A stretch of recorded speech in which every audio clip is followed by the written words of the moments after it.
Hi friends, welcome to our channel. This video is sponsored by BuyMode mobile shopping app. இந்த வீடியோவில் சூப்பரான chicken உப்பு Rolle's எப்படி செய்யறதுங்கிறத பார்க்கலாம். கம்மியான இன்க்ரீடியன்ட்ஸ் வச்சு சூப்பராக செம்மையாக ரெடி பண்ணுறதை பார்க்கலாம். வாங்க வீடியோக்குள்ளே போகலாம். அதுக்கு முன்னாடி BuyMode மொபைல் ஷாப்பிங்கோட லிங்க்கை டிஸ்கிரிப்ஷன் பாக்ஸில் கொடுத்துருக்கேன். அதை போய்ட்டு செக் பண்ணி உங்களுக்கு தேவையான மெட்டீரியலை நல்ல தரமான பொருட்கள் இருக்குது, பர்ச்சேஸ் பண்ணிக்கோங்க.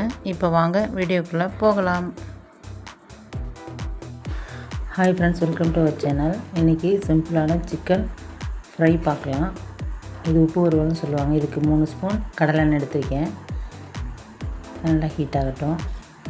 1 ஸ்பூன் சோம்பு, இந்த ஸ்பூனால் 1 ஸ்பூன் சோம்பு எடுத்துக்கிட்டேன். அதை போட்டுக்கிறேன். நல்லா பொரியட்டும். பொரிஞ்சிருச்சு. 3 பட்டை மிளகாய், பெரிய பெரிய பட்டை மிளகாய் நல்லா உரைக்கும். அதனால் கட் பண்ணி எடுத்துகிட்டு உங்களுக்கு தேவைன்னா நிறைய எடுத்துக்கோங்க, உரப்புக்கு ஏற்ற மாதிரி. அதையும் போட்டு ஃப்ரை பண்ணிக்கிறேன். ரொம்ப கறியிடக்கூடாது, அப்படியே பொன்னிறமாக வரணும். வந்த பிறகு 350 கிராம் போன்லெஸ் சிக்கன் எடுத்து வச்சுருக்கேன். அதை சேர்த்துக்கிறேன். நல்லா அப்படியே பரட்டி விட்டுக்கணும். இது ஃபுல் ஃப்ளேம்லேயே பண்ணலாம். சிம்மிலெல்லாம் பண்ண வேண்டியதை ஃபுல் ஃப்ளேம்லேயே பண்ணலாம். அப்படி பரட்டி விட்டுக்கலாம். அதாவது அந்த சோம்பும் மிளகாவும் அந்த சிக்கனில் அழகாக படணும். அந்த அளவுக்கு பரட்டி விட்டுக்கணும். எண்ணெயிலையும் படணும். ரொம்ப டைம் எடுக்காது. ஒரு 2 மினிட்ஸில் பரட்டி விட்டால் போதும். இப்போ தேவையான அளவு தண்ணி ஊற்றிக்கலாம்.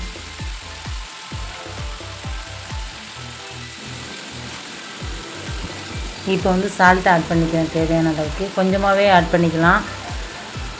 அதுக்கு பிறகு தேவையான அளவு தண்ணி, அதாவது கறி மூழ்கிற அளவுக்கு தண்ணி ஊற்றினா போதும். ரொம்ப எல்லாம் 2 டம்ளர் 3 டம்ளர்லாம் ஊற்ற வேணாம். இது லெக் பீஸ் இருக்கிறதுனால வெளியில் தெரியுது. அதனால் அது மூழ்கிற அளவுக்கு தண்ணி ஊற்றணும். போதும். ஏன்னா சிக்கனில் வேறு தண்ணி இருக்கும், விடும். இப்போ மூடி வச்சுக்கலாம். இப்போ அடுப்பு ஃபுல் ஃப்ளேம்லேயே இருக்கலாம். நல்லா கொதிக்குது பாருங்கள். ஓப்பன் பண்ணி பார்க்கையில் ஒரு 3 மினிட்ஸ் இருக்கும். ஃபுல்லாகவே இந்த தண்ணி இருக்குது பார்த்திங்களா, அது எல்லாமே ஃபுல்லாகவே வற்றி வரணும். அந்த தண்ணியில் சிக்கன் ஃபுல்லாகவே வேகணும். அது இப்போவே வெந்துருச்சு பார்த்திங்களா. ப்ராய்லர் சிக்கனுங்கிறதுனால அழகாக வெந்துருச்சு.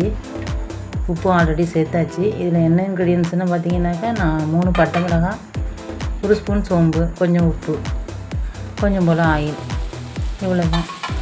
பார்த்திங்களா எந்தளவுக்கு அதாவது ப்ரௌன் கலரில் வருது பாருங்கள். கோல்டன் ப்ரௌன் கலரில் வரும். அதுவே தண்ணிலாம் குறைஞ்ச பிறகு தானாகவே வரும். அந்த மிளகாயில் உள்ள கலர் தானாகவே இறங்கும். இது நாட்டு மிளகாய் தான், காரமாகவும் இருக்கும். அதில் உள்ள காரம் அந்த கறியில் இறங்கும்போது செம்ம டேஸ்ட்டாக இருக்கும். இது பார்த்திங்கன்னா ரசம் சாதம் எல்லாத்துக்குமே சாப்பிட்டுக்கலாம். தொட்டுக்கிறதுக்கு நல்லாயிருக்கும். சிக்கன் குழம்புக்கும் சேர்த்து தொட்டுக்கலாம் நம்ம சிக்கன் உருவலை. பாருங்கள் இப்போயே சூப்பராக லேயராக வெந்துருச்சு. ஒரு 5 மினிட்ஸ்லேருந்து ஒரு 10 மினிட்ஸ் ஆகும், அவ்வளோதான். அதுக்கு மேலே ரொம்ப வேகாது.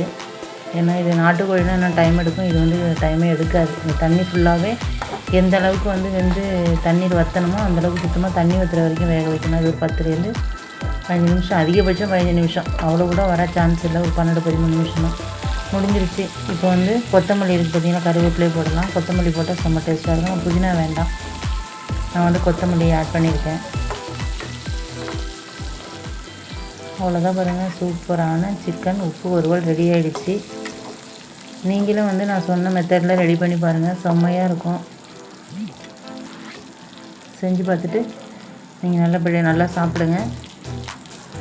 தேங்க்யூ.